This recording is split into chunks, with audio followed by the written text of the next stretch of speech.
Iya, gitu. Gotcha. Oke, sure. Oke, gue bakalan screen share kerjaan yang emang selama ini gue kerjakan. So, just oke. Tunggu bentar ya. Go for it. Yuk, kayaknya lu disable participant screen Oh, sharing. really? How do I do that? Coba cek. Hold on. Advanced sharing options. All participants. All participants. Done. Oke, sip. Oke, gue coba ya. Yeah.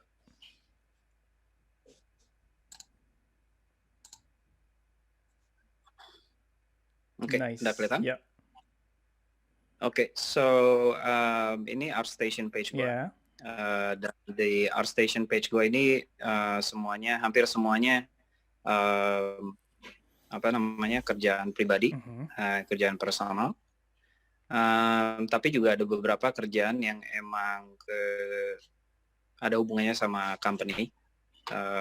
Tapi itu juga emang udah dipublish secara publik, jadi quite okay untuk gue share. Oke. Ya, paling nggak ini gue punya. Jadi kalau misalkan lo ada pertanyaan atau apa gitu atau gimana. I don't know, mungkin kita bisa buka salah satu, terus habis itu kamu jelasin cara like what did you do to get to that steps, like what software do you use, and what's your thought process, like to reach to that that picture, like the quality. Oke, kita start sama ini aja, namanya Lego Mecha Bricks. So, kita buka dari sini, since kita ngomongin soal lighting. Kalau misalnya kita lihat dari sini, ini adalah salah satu scene yang dari Lighting Challenge, dari CG Society. Dan kalau sekarang kayaknya udah nggak jalan lagi. Cuman gue masih ingat ini gue lakuin sekitar tahun 2016-2017. Render engine yang gue pakai di sini itu ada nama 3D Light. Yang sampai gue pakai sampai sekarang itu buat personal. Dan production juga kita pakai waktu gue di Jepang. Dan prosesnya sistemnya simple. Tapi kalau kita lihat cara breakdown-nya, kalau lihat di bawah sini, itu gue ada breakdown-nya. Oh, interesting. Ya. So, dalam lighting itu sistemnya itu sebagai contohnya kalau untuk ngedekatin lighting seperti ini. Kalau kita nonton film Lego The Movie, ini inspirasi gue berdasarkan Lego The Movie. Gitu loh. Kalau menurut gue lighting di Lego The Movie itu sangat-sangat exceptional, is very amazing. Gitu loh. Dan kalau misalnya kita lihat itu, kalau misalnya kita udah lama di dunia lighting, mata kita tuh lebih sensitif bahwa di dalam scene itu tuh nggak cuman satu atau dua lighting yang terjadi. Itu banyak hal yang emang kita bisa lihat, dan terakhirnya kalau misalnya kita play lagi, itu banyak layering yang terjadi, berapa bagian lighting yang emang gue taruh di sini untuk akhirnya lebih menjadikan storytelling frame tersebut. Gitu. Kalau misalnya kita lihat di sini, gue juga ada breakdown-nya bahwa di sini kita ada lighting environment-nya, ada lighting dari light source-nya dari incandescence atau dari material yang emang memancarkan cahaya.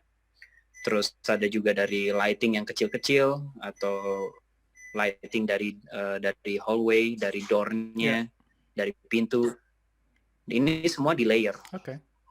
Gitu loh. Dan ini semua punya fungsi masing-masing. Kayak misalkan buat contohnya kalau lampu dari atas itu bisa ngasih aksen rim light untuk Santa in the middle. karena dari sini kita juga gue mau fokus untuk ngasih cerita, oh Santa is coming to give you a lot of presents, you know. So setiap lighting punya fungsi masing-masing untuk memberikan warna dan fungsi masing-masing untuk menceritakan frame tersebut gitu. Gotcha. Terus, so jadi sebelum kamu bikin tuh, kamu udah tahu nggak sih apa yang like what kind of looks do you want? Like do you have some things in mind, or do you like just go straight to the software 3D light, habis itu like start placing the lights, or you have some like some thinking like, okay, I want this to have like rim lights over here, and then like what kind of other lights? Kayak gitu nggak sih? Atau biasanya sih lebih bagus kalau buat lighter jangan di depan komputer, tapi ibaratnya cabut aja dulu dari komputer, dan sebagian besar inspirasi lu tuh dapatnya dari real life. Jadi lu keluar, lu bisa lihat gimana lighting berinteraksi. Kalau buat shot ini, gue banyak ke Toy Store, dan kebetulan gue udah punya anak, jadi ya pasti ke Toy Store juga. Nah, dan di Toy Store, kalau misalnya gue lihat Lego, gue ambil handphone, terus Legonya gue pancarin sinar, terus gue lihat gimana caranya lighting itu mempengaruhi Lego itu secara praktis di dunia nyata. Dan dari situ gue ngelihat bahwa kayaknya keren nih kalau misalnya dikasih backlighting banyak. Terus front lightingnya tuh cuman kasih buat ngasih viewers atau orang yang ngelihat itu objek ini nggak terlalu gelap gitu. Jadi banyak ngelakuin eksperimen secara real life daripada di depan komputer. Dari situ lu bisa tahu lu pengen ngapain sih, bikin apa gitu. Terus kedua, setelah lu tahu eksperimen gimana material atau lighting berinteraksi di dunia nyata, paling ke internet. Ke internet cari inspirasi movie kah, atau inspirasi karya orang, atau kayak gimana yang emang lu pengen cari untuk sesuai dengan artwork lu. Biasanya sih begitu, nggak jauh. Ini kayak apa ya, kalau di UK itu ada namanya John Lewis Ads. Jadi setiap Christmas itu John Lewis itu salah satu retailer paling besar di UK, dan mereka itu setiap Christmas itu mereka selalu ngeluncurin kayak Christmas ads gitu loh, dan itu cuman ditampilkan waktu Christmas, dan the looks like this image reminds me of John Lewis ads. Like it's very whimsical and like it's like very Christmassy. I really like it. Dan juga kalau misalkan emang lu punya passion fotografi, itu juga penting, karena lighting juga ada hubungannya sama pengetahuan soal kamera. Dan untuk lighting seperti ini kita tahu mainan kecil. Jadi kita tuh jadi gue dari situ gue udah tahu bahwa gue mesti pakai lensa kamera yang shallow, yang sangat-sangat depth of field-nya kecil. Jadinya lu bisa dapat blurring yang ngasih lihat bahwa ini mainan super kecil gitu, daripada sesuatu yang kalau lu nggak pakai kamera dengan benar, akhirnya lu ngasih image yang emang nggak proporsional ke orang yang ngeliat gitu. Dan depth of field-nya itu di settingnya itu di post processing kayak di Photoshop gitu, atau langsung di 3D light-nya gitu? Kalau sekarang sih bisa dua-duanya. Kalau di shot ini gue lebih prefer di post, karena waktu gue ngerender ini komputer gue jelek banget. Jadi gue nggak mau ngerender 2 kali kalau misalkan gue salah. Jadi gue mendingan depth of field-nya bisa gue tweak di post. Definitely. Gitu. Nah, tapi kalau misalkan gue punya komputer cepet sih, ya gue rendernya ya sekalian gue dari 3D Light-nya gue render. Tapi 3D Light itu kayak gimana sih? Jadi aku belum pernah lihat 3D Light. It's okay. But kayak itu kayak renderer gitu di dalam kayak 3ds Max atau Maya gitu atau software lain? Oh iya, iya enggak. Sama. Jadi kayak plugin aja.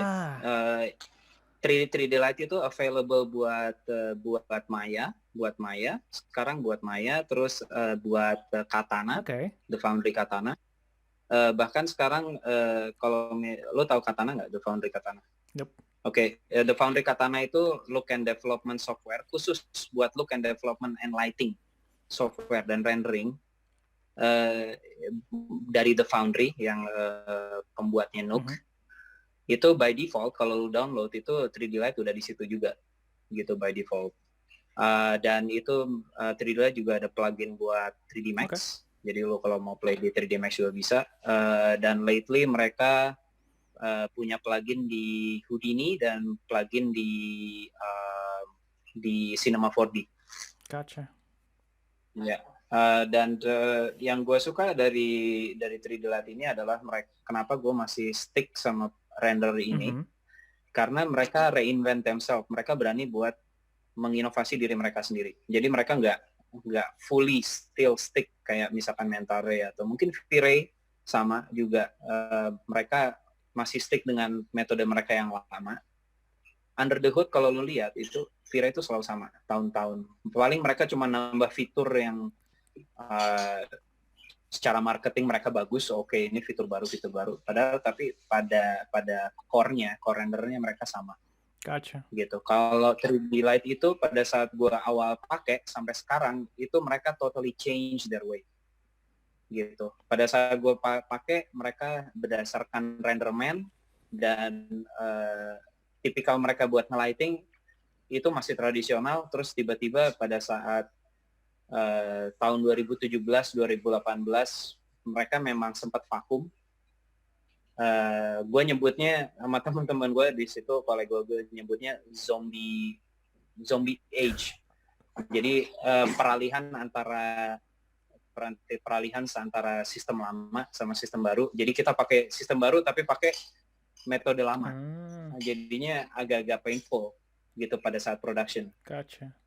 Cuman pada saat 2017-2018 it's totally different thing. It's super easy. Bahkan lu mau coba di 3D Max itu parameternya artist friendly. Jadi nggak ada itu yang namanya settingan yang gila. Kayak misalkan di V-Ray lu punya sampling di render setting lu ada, sampling di material ada, sampling di lighting juga ada. Jadi kalau misalkan lu bikin satu scene lu sibuk settingan sampling terakhirnya. Kalau di 3D Light itu nggak ada semuanya. Lu taruh lampu, it works the way it is, just like you put light. Lu kasih intensity-nya nggak ada unit tertentu kayak sifatnya yang lu bilang lumens, watts atau lux, apa gitu segala macam. Lux atau enggak, itu cuma unit aja biasa, arbitrary, just like 1, 2, 3, 4 plus exposure. Kalau exposure lu berapa kali itu aja. Kayak misalkan lu taruh unit 2, exposure-nya 5, ya 2/5 gitu aja. Tapi nggak ada yang sifatnya kayak physical, apa namanya? Physically based. Ya lu mesti tahu lumens atau apa kayak gitulah, gue juga nggak ngerti. Males mikirnya. Ya. Gitu. Tapi simple. Juga settingannya juga simple, nggak terlalu I like it.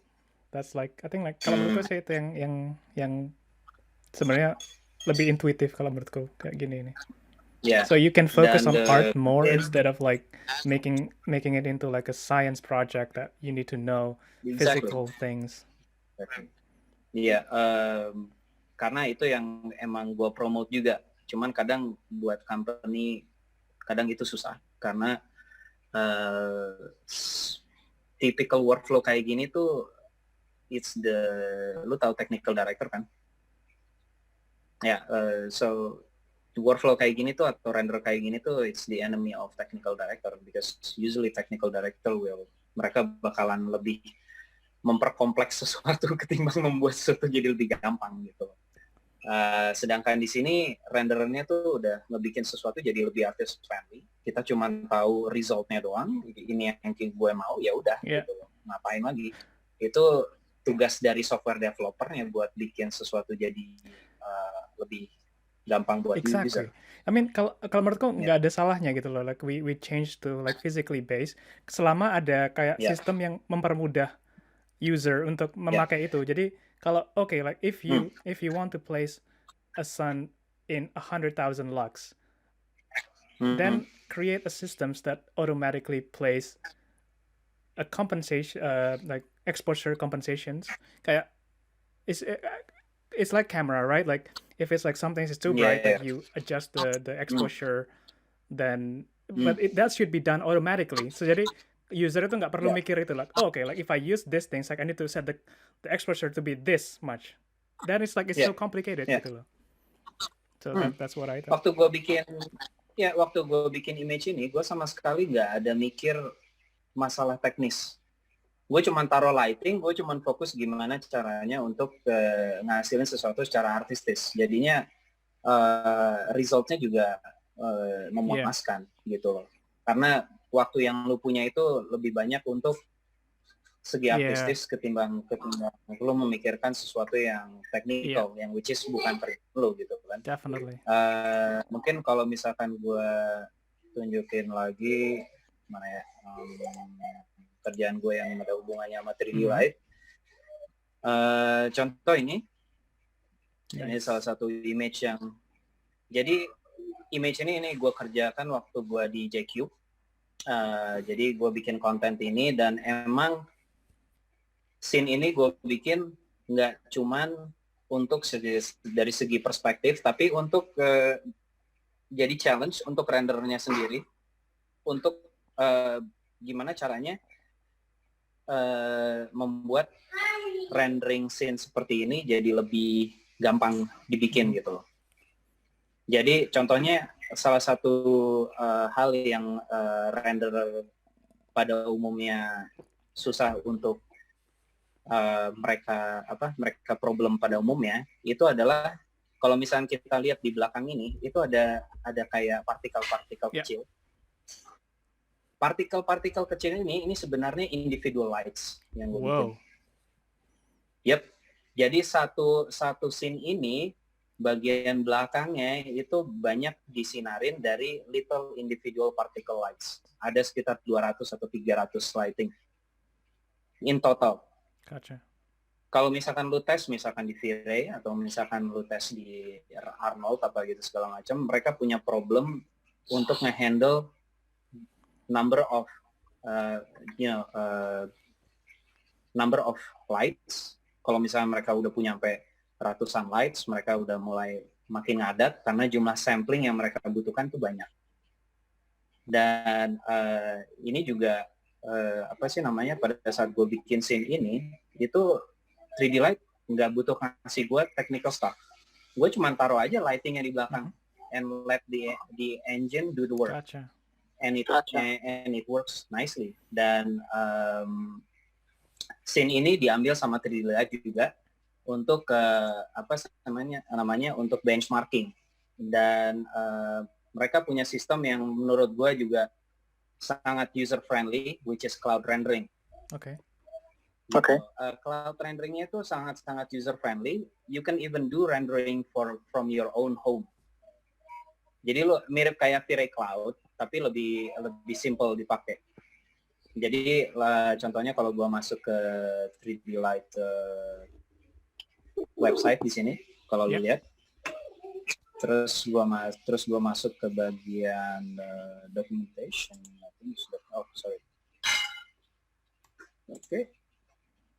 Oke, ini ada documentation. Terus kita masuk namanya ke documentation 3D Light Cloud. Di sini ada namanya rendering cost calculation. Dan bukan. Coba. Cloud rendering speed. So, look at jadi kerjaan gue masuk ke sini. Ya, kerjaan gue masuk ke sini. Nice. Jadi kalau misalkan sekarang ini masuk ke bagian benchmarking. Scene ini kalau misalkan di render 1K atau resolusi 1K, kalau tanda putih itu pakai 24 core workstation. 1K itu 8 menit. terus 2K itu 41 menit, dan 4K itu 193 menit. Itu pakai 24 core workstation, oke? Tapi kalau misalkan kita kirim ke 3D Light Cloud, mau 1K, 2K, atau 4K, itu semuanya sama, 1 menit. Nggak ada bedanya. Gotcha. Yang dilihat dari sini adalah sistem teknologi yang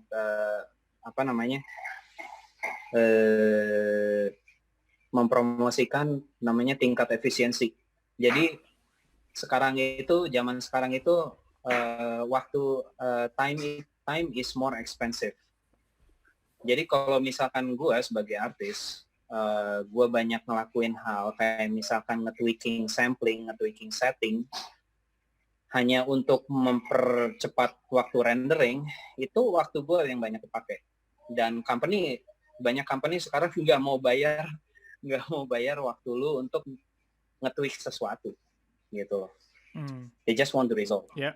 Dan software ini kayak misalkan 3D Light itu mempromosikan, oke, lu nggak usah nge-tweak banyak, lu cuman increase quality lu. Udah, kalau misalkan lu butuh sesuatu untuk production, lu kirim aja ke 3D Light Cloud. Dan mereka punya sistem yang sangat intelijen. Jadi mau sebesar apapun frame yang lu render, itu time-nya nggak akan beda. Time-nya bakalan konstan. Dan ini juga ada contoh rendering dari company lain. Ini juga company-nya gue tahu, sempat kerja bareng. Itu dari setiap mereka kirim ke cloud itu cuma 59 second, 1 menit, 1 menit. Mau 1K, 2K, 4K. Dan yang lebih parah contohnya ini ada Moana Scene yang dari public. Itu Disney emang Disney ada mereka mengeluarkan data publik salah satu scene mereka untuk tes rendering. Dan kalau lu nonton Moana kan super gila kan. Ya waktu gua kerja di J-Cube itu gua sempat ada tugas untuk mengkonvert Moana Scene yang kita download jadi USD atau Universal Scene Description darinya Pixar. Dan waktu gua nge-convert scene ini itu memang scene-nya memang benar-benar gila. Kelihatannya simple.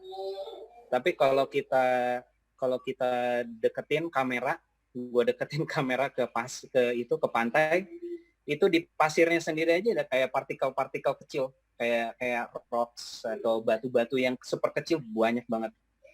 Terus kalau lihat di ini ada koral, itu bagian koral asetnya sendiri itu lu sebagai modeler lu bakalan ngana. karena mereka poligonnya itu super dense untuk bikin koral bentuknya tuh kayak gimana gitu. Jadi memang ini buat data feature film, totalnya tuh 80 giga datanya sendiri. Wow. Dan kalau data ini di-render pakai 24 core server itu 5 menit, 11 dan 33 menit. Tapi kalau dikirim ke ke 3D Light Cloud itu cuman tetap konstan 2 menit, 1 menit, 1 menit. Dan orang banyak mikir, aduh mahal dong berarti kalau gua ngerender. Enggak juga. Karena kalau misalkan kita masuk ke rendering cost calculation,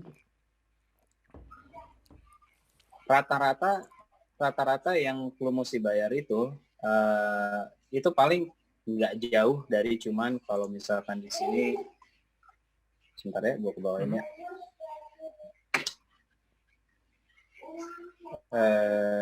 Setahu gue kalau dari, gue lupa di sini di mana, cuman setahu gue kalau dari rata-rata perhitungan 4K render itu paling lo keluar cuman $1.20 per frame. Per frame, $1.20 per frame. Kelihatannya banyak, tapi kalau misalkan lo studio yang emang lo render pakai render farm lo sendiri, kelihatannya lebih murah kalau gue render di render farm gue sendiri. Ya cuman sekarang lo pikir, meskipun satu frame-nya lo kira murah, cuman di belakang frame itu apa aja yang terjadi. Contoh, lu mesti bayar listrik buat company lu. Kedua, lu mesti bayar IT infrastructure.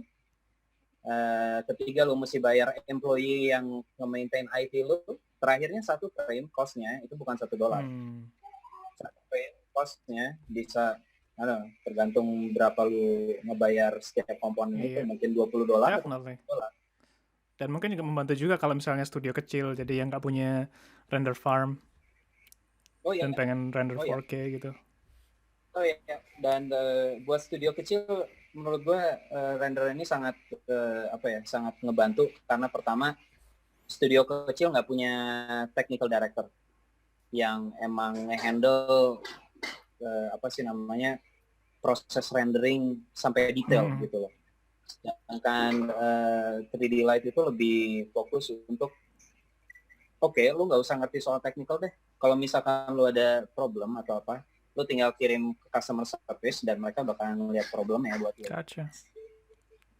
Dan terakhirnya kalau misalkan lu butuh komputer buat ngerender final frame ya udah lu kirim aja ke 3D Light Cloud gitu, dan lu bisa dapat hasilnya instan.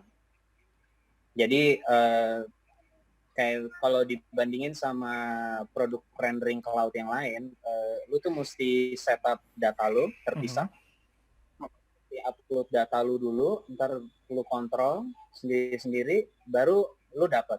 Tapi kalau misalkan di 3D Light, lu tinggal kirim ke cloud, lu bisa ngelihat real time render lu di render sama cloud itu. Gotcha. Real time. Jadinya daripada lu nunggu selesai baru lu lihat image tuh, lu bisa ngelihat image lu di render sama cloud yang bisa pakai ribuan cores. Jadi kalau misalkan lu ngerender, gua nggak bisa tunjukin di sini sih karena memang, tapi lu bisa lihat di internet, cari aja 3D Light Cloud demo, and then you will see that satu frame itu bisa di-render sampai ribuan core. Cool. Jadi dan lu bisa dapat image-nya langsung. Dan ini kamu pakai di studio yang sekarang atau enggak? Oh enggak. Kalau studio yang sekarang kita pakai render yang lain. Kita pakai apa sih namanya? Kita pakai Cycles. Gitu. Ya kita pakai Blender. Interesting.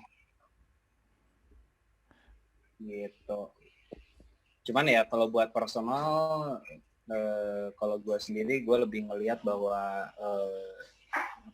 feature of rendering tuh seharusnya seperti ini.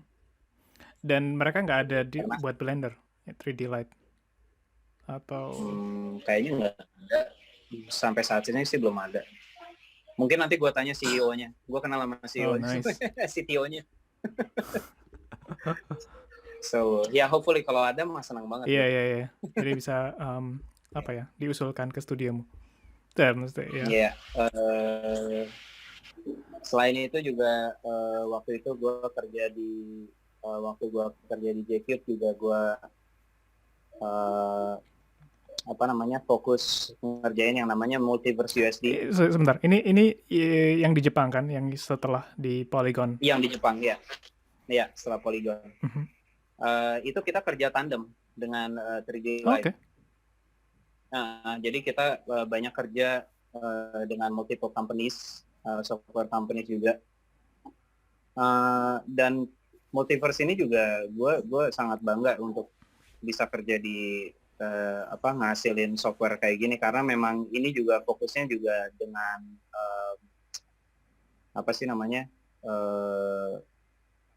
paradigma yang memang kita berusaha support. Everything is for the artist. We're not trying to be more complex gitu. Lu tahu USD kan? Yep. Pixar USD. Oke. Gue cari dulu Pixar USD.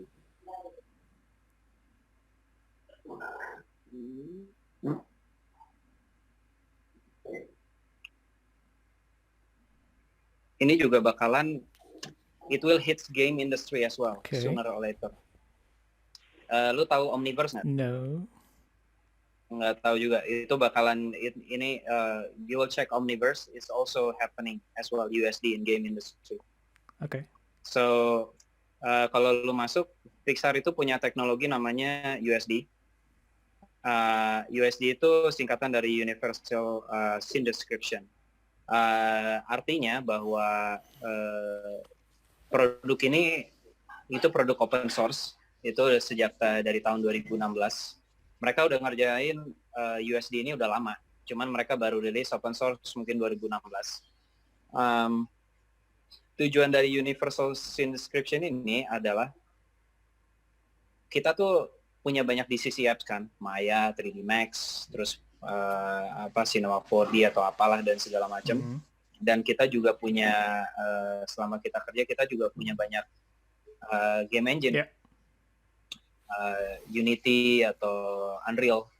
Nah, USD ini fungsinya itu adalah misalkan lu punya scene yang lu kerjain di Maya, itu lu bisa langsung transfer ke Unity atau ke Unreal, asalkan Unity dan Unreal mereka punya sistem mengadopsi USD juga, itu resultnya bakalan one to one, tanpa perlu harus banyak mengconvert segala sesuatu. Jadi kalau zaman dulu kita misalkan mengconvert dari Maya ke game engine, kita mesti convert, misalnya kita mesti ekspor dalam format yang mereka tahu kayak OBJ atau MDD, atau mungkin lately kita tahu sekarang mereka bisa import Alembic buat animation. Kalau sekarang dengan USD itu mereka nggak cuma file format, tapi mereka pipeline, gitu, like a full pipeline. Nah, cuman problemnya adalah banyak orang tahu soal USD, cuman karena USD itu kompleks dan pada saat lu masuk ke websitenya, apaan sih ini USD gitu. Jadinya banyak artis yang mikir USD itu sama aja kayak it's just another format gitu. Tapi sebenarnya kalau lu lihat lagi, lu kaji sendiri, USD itu lebih dalam. USD itu pipeline, a full pipeline, gitu. Dan untuk artis ini nggak mungkin bisa dijalanin. Dan akhirnya waktu gua di JCube, kita berpikir, oke, kenapa kita nggak bikin USD untuk artis? Pada saat mereka pakai USD, mereka sama sekali nggak perlu tahu apa sih USD itu gitu. Yang mereka tahu pada saat mereka pakai USD di Maya, mereka dapat 100% 10 times more, 100% more faster playback, more faster, bigger data reading, and tentunya juga mereka bisa tukeran data mulai dari satu DCC app ke DCC app yang lain tanpa mereka mesti pusing-pusing nge-convert ini itu gitu. Dan powerfulnya dari sistem ini adalah pada saat kita deploy ke company lain, mereka nggak ada 100% very hard learning curve. Jadi pada saat mereka lihat, kita cuma kasih tahu, oh oke, lo kalau misalkan mau nge-load data, gini caranya. Lo kalau misalkan pakai data, gini caranya. Lo mau nge-read, mau nge-render, gini, udah. Dan mereka langsung deploy di sistemnya. Dan ini adalah salah satu kerjaan dari studio namanya Gamefield dari Norway. Lucunya pada saat kita lagi ngerjain Multiverse USD versi 6 ini, itu masih alpha stage. Oke. Dan karena mereka klien kita, mereka bilang, oh lu lagi ngerjain sesuatu yang baru ya? Setelah mereka tanda tangan NDA, hampir setiap minggu mereka minta kita buat kirim the latest alpha release. So the crazy thing is they actually made one productions with the bleeding edge software, and that's scary. Yeah. Jadi setiap Jumat gua sama tim gua kita selalu ngerilis ke mereka new build. Jadi kita compile, kita build, mereka langsung pakai. Dan hari Seninnya mereka selalu punya feedback. Oh, kita ada masalah di sini. Oh, gitu. Tapi ya itu asik gitu loh. Terakhirnya kita tuh bisa ngebuat software kita lebih Yeah, stable karena kita banyak perbaikin kesalahan yang kita terima dari klien. definitely. I think kalau menurutku itu Iya, workflow yang bagus gitu. Jadi kayak code development gitu. Dan iya, kayak itu kayak apa ya? Unreal kan kayak gitu juga. Jadi mereka itu bikin game engine, developing new features, iya, dan tapi feature mhm, yang ngetes itu langsung ada timnya sendiri. Jadi the team iya, use the tools that being developed straight into the hmm, development. And so jadi iya, tahu apa ya, apa problemnya di mana, dan jadi mhm. bisa langsung tahu gitu loh yang mana yang harus diperbaiki. And I think that's a really really good approach. Iya, iya, iya, iya, benar. Contohnya ini ada salah satu ini project yang mereka bikin ini. Gua nggak tahu nih cara ngegedenya di mana. But kalau lu lihat di sini, mereka semuanya rendernya nggak render layer terpisah. Okay. Mereka semua render everything in one go. Wow, brutal. Yap. Kalau lu lihat dari scale-nya,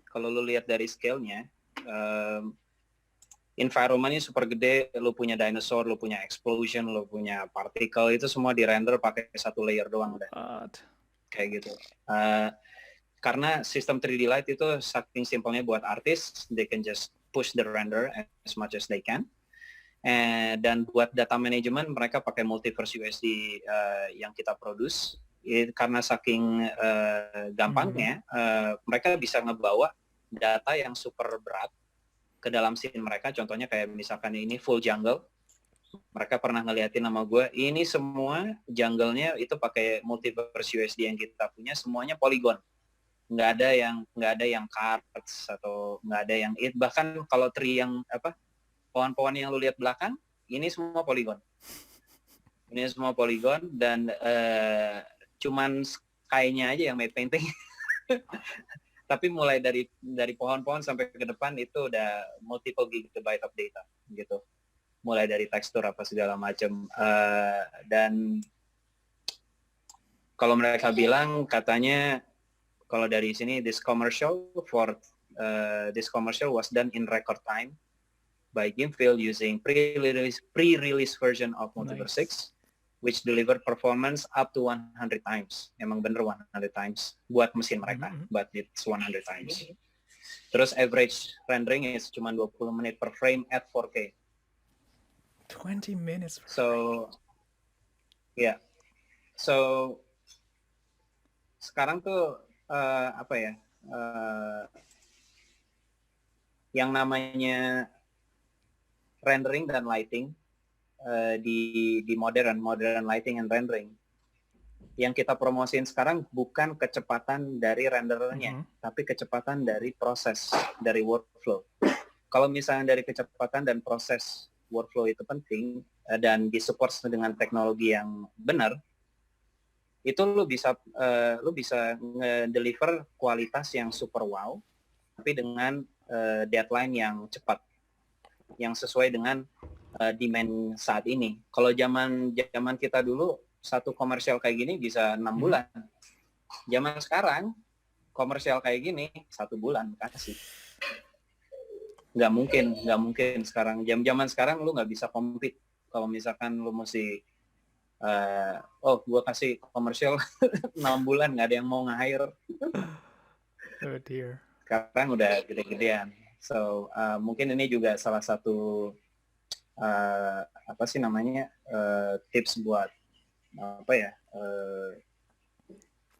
lighting artist atau company even di Indonesia, bahwa salah satu challenge buat negara kita untuk bisa selevel dengan negara lain yang memang secara komputer grafis lebih maju, itu bukan soal dari level artistik, tapi teknologi juga bermain, adalah role yang juga penting, malah sangat penting sekali untuk mensupport nilai artistik yang bisa dijual.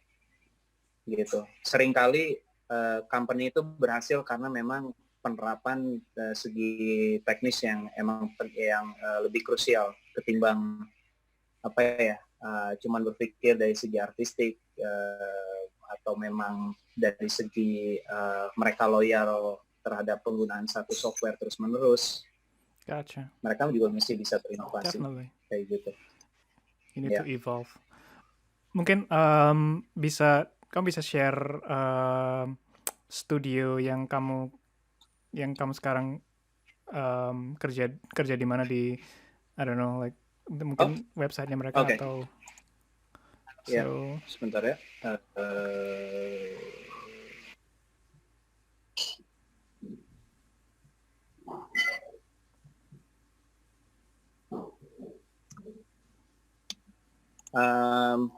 Ini adalah studionya. okay. So,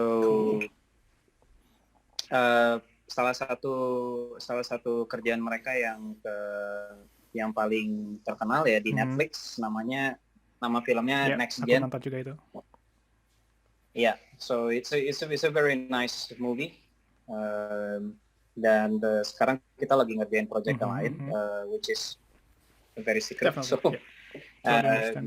gue nggak bisa nunjukin kerjaan gue di sini karena emang gue baru datang. Yeah. Gitu. Okay. Tapi kerjaan Pengen sendiri di sini emang coba gue masuk ke Next Gen. Yeah, so basically this is their work. Salah satu juga alasan gue juga mau join company ini juga karena mereka tuh berani untuk lebih streamline juga untuk ngedeketin feature film kayak gini. Yeah.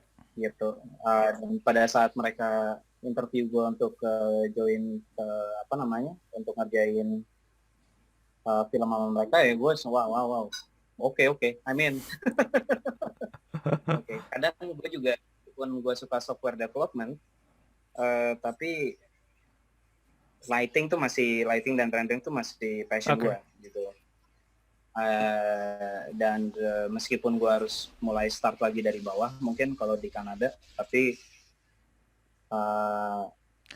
gue punya pengalaman baru di mana gue bisa ngelihat mungkin punya pengalaman baru untuk nyoba software lain atau renderer lain. Itu juga salah satu challenge yang lagi gue tempuh sekarang. Karena juga setiap kali production lu punya banyak challenge tergantung dari rendernya apa. Definitely. Gotcha. Very cool. Ya, dan menurut gue mereka punya pendekatan lighting dan konsep art yang beda ya. Menurut gue it's very good. Kalau dicari sama studio lain juga mereka bisa bersaing kalau menurut gue. Gitu. Studionya besar nggak sih?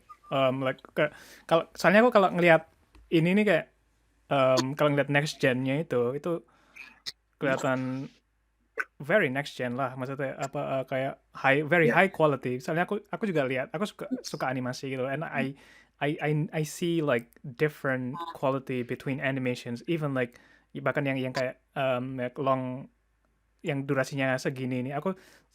Barusan ini kita nonton Addams Family, and it's okay, like banyak voice actornya tuh terkenal gitu loh. Tapi aku lihat kualitasnya tuh nggak sebagus, kalau menurutku ya, nggak sebagus ini gitu loh. Dan kalau ngeliat ini, there's gotta be like lots of people working on this kind of things. Like seberapa besar sih studionya?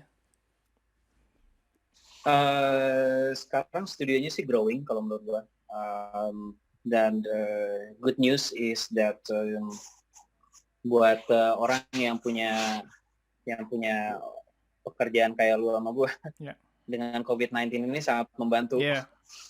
Karena dengan COVID-19 ini, dengan banyak lockdown dan tipikal pekerjaan banyak yang lari dari kantor ke rumah. Netflix dan banyak streaming companies atau game companies itu kebanjiran banyak kerjaan karena banyak orang di rumah. Mereka butuh banyak konten, dan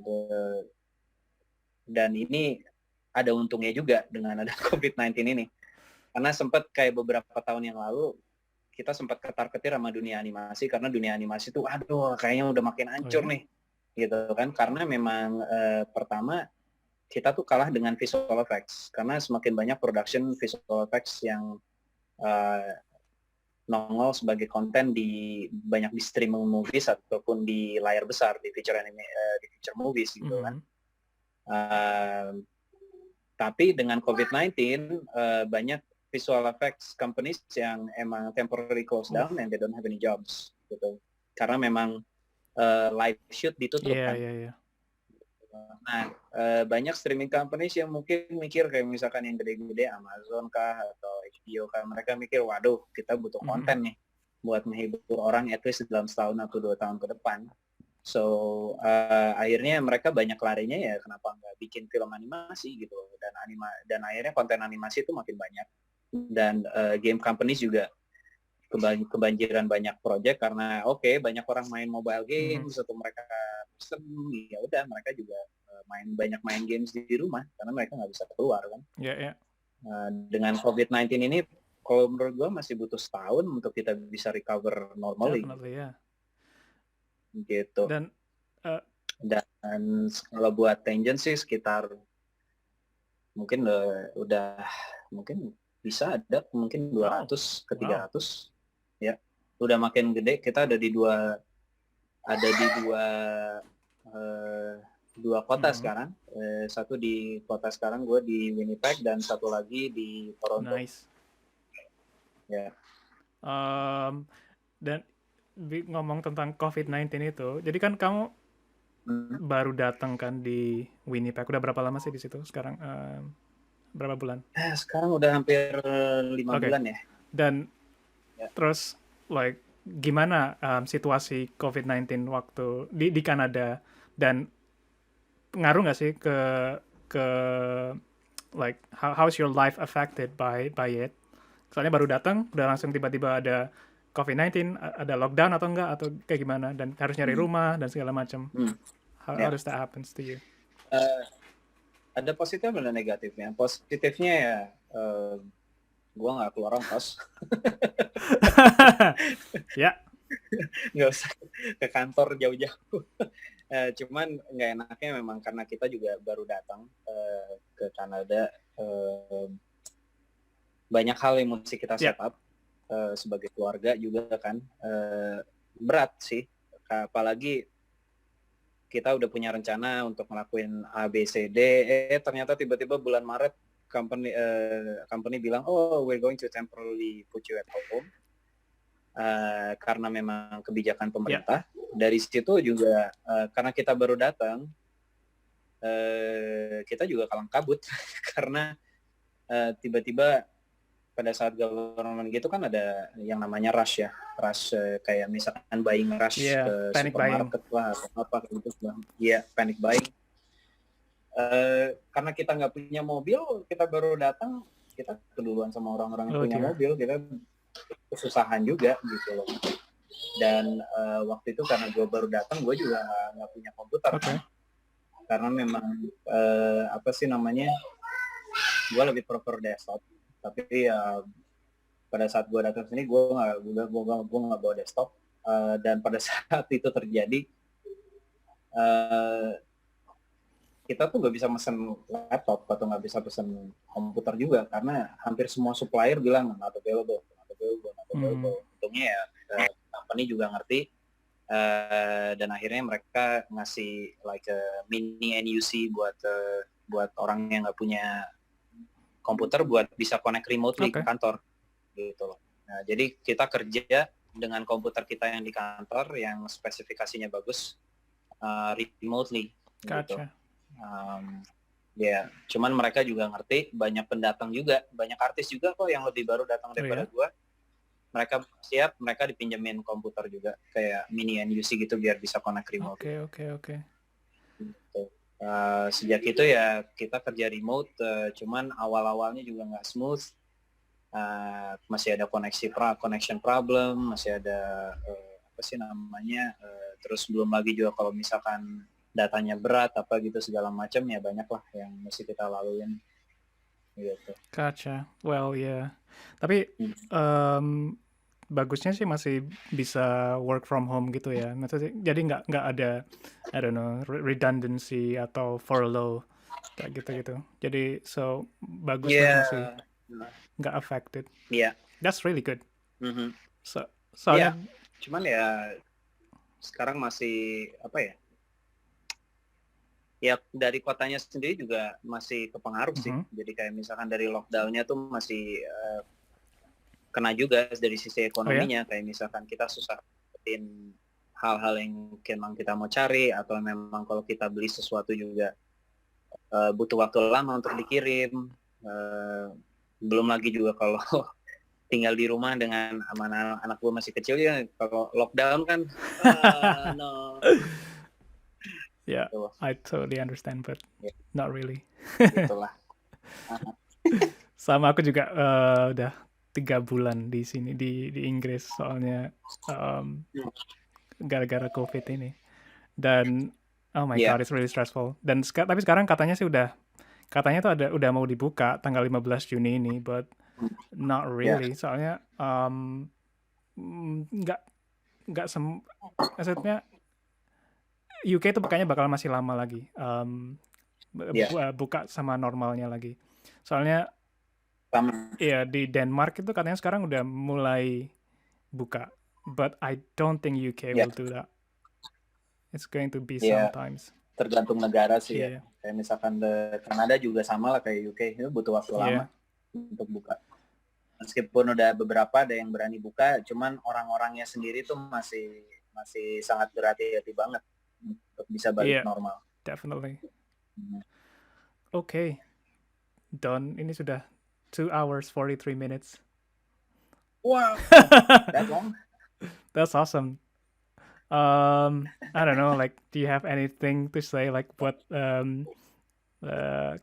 if somebody want to follow your footsteps, like, want to be like a lighting artist or look deaf artist or that kind Ya, of stuff, like, what will you say to them? Kalau menurut gue sih ikutin aja passion. Apa yang lu pikir emang itu jalan yang emang sesuai yang lu tempuh. Jangan ngambil jalan yang emang lu tempuh itu berdasarkan karena emang pengen keren, atau emang berdasarkan naluri materialistis. Bawa aja itu semuanya itu berdasarkan naluri yang emang lu pengen lakuin. Biasanya dengan kayak gitu lu selalu ke reward dengan kerja keras yang lu dapetin. Dan semakin meskipun lu emang udah makin tinggi posisi lu atau kayak gimana segala macam, selalu lihat always be humble, bahwa lu tuh start dari nol dan always learning gitu. Definitely. Jangan sampai kayak Steve Jobs bilang always hungry, which is correct. Kalau misalkan lu stop, lu nggak akan bisa maju gitu. Jadi tetap belajar sesuatu yang baru, pasti bakalan ada sesuatu yang baru. Gitu Cool, aja. very cool. Terima kasih. Soalnya ya aku jadi apa ya? Thank you very much for sharing. Aku jadi tahu lighting, look deaf, Thank you banget. and Yeah. like 3D lights. So yeah, semoga bermanfaat buat yang mendengarkan juga. Just try. I mean, lu bisa kalau misalnya lu mau coba, semua tools ini free. Contohnya kalau lu mau coba juga sekarang lu juga bisa, lu tinggal ketutupan sama ini status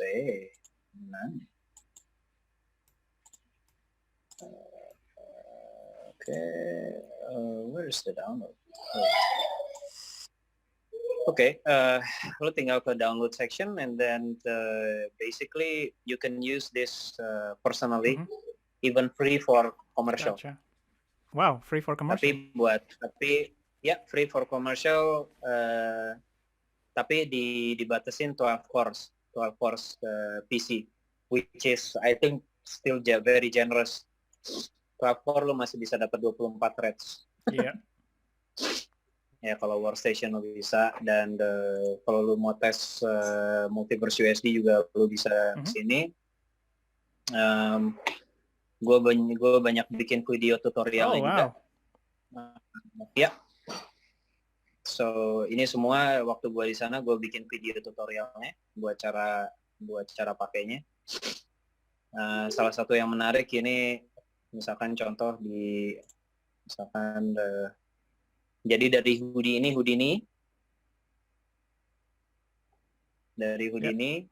ini ada salah satu aset seperti ini. Terus gue save jadi USD, terus gue ke Maya, terus gue pakai tool plugin tools yang gue bikin, yang company gue bikin, dan masuk ke sini. As you can see, teksturnya semua ada, lengkap semua di sini di viewport, dan lu tinggal render di viewport pakai Hydra NSI, dan that's it. Wow. It's nggak terlalu jauh lah resultnya. But that means dan yang paling gampang buat di sini adalah pada saat lu import lu baca di Maya, itu cuma satu node. Kalau lu lihat arrow gua, itu cuma ada satu node. Oke, ya. Oh, oke. Yang which is kalau misalkan lu import multiple object, lu biasanya di outliner lu segambreng gitu kan. Banyak objeknya, ini enggak, lu cuma punya satu doang. Gotcha. Dan pada saat lu klik objeknya, misalkan lu klik objeknya, dan di sini lu bisa dilihat isinya. Dan lu bisa explore, lu bisa ganti variasinya. Misalkan basket di sini, lu ganti basket kecil atau basket gede, atau ya apapun itulah yang emang dibikin. Itu semua streamline dari satu aplikasi ke aplikasi yang lain, dan ya silakan coba, dan semuanya free. Kalau nggak salah, coba ya gue lihat ya, gimana download issues. Ini ada get free version. Yeah, you can just download. That's it. Nice. Yeah, and you can just play around. Oh, one thing that is very awesome is that since you work in real time, you can try this, which is